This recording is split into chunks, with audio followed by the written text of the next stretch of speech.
Some stocks are more volatile than others.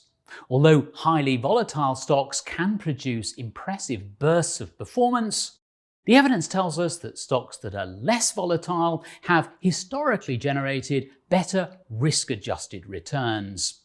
The low volatility factor was first documented in the early 1970s by US academics Marshall Bloom and Erwin Friend. Although Gene Farmer and Ken French didn't include low volatility in their updated 5-factor model in 2013, they did acknowledge its existence.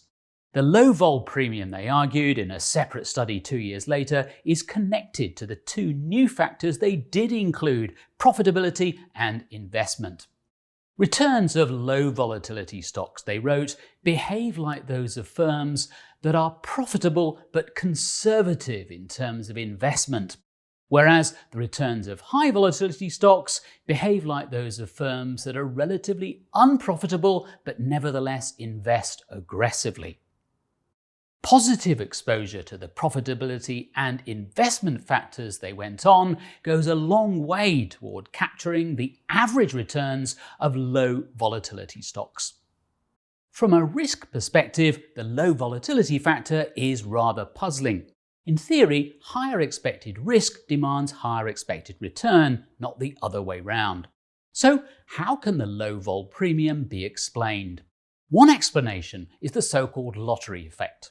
Investors in search of larger returns sometimes treat highly volatile stocks like a lottery ticket.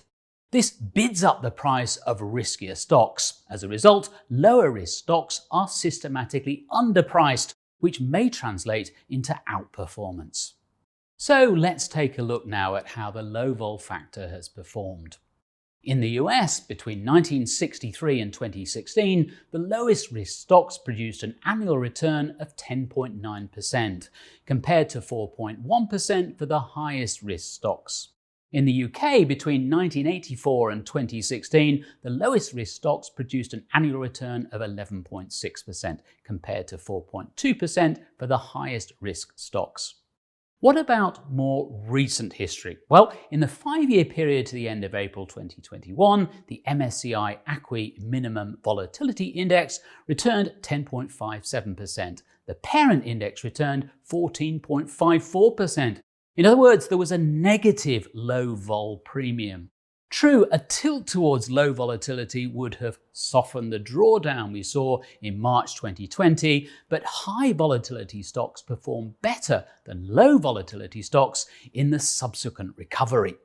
So what is a low volatility stock? At a single stock level, the measure of volatility is simply the standard deviation of price movements.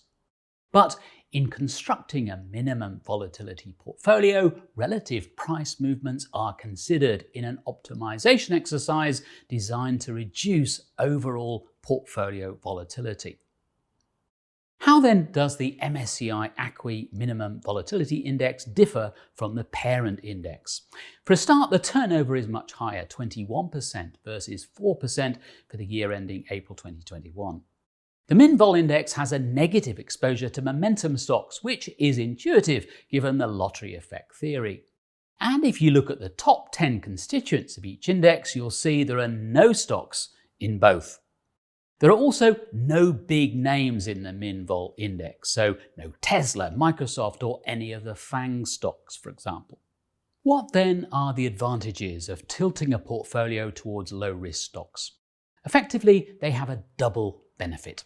Lower volatility stocks have historically produced higher returns than the broader market in the long term. At the same time, because they're lower risk, they reduce the overall risk of the portfolio. A free lunch then, but not one that works all the time. Low volatility can also be blended with other risk factors to maximize the expected return. As with all these different factors, it's extremely hard to predict when is a good time or a bad time to be exposed to low volatility. But a steady exposure over the long term should prove beneficial.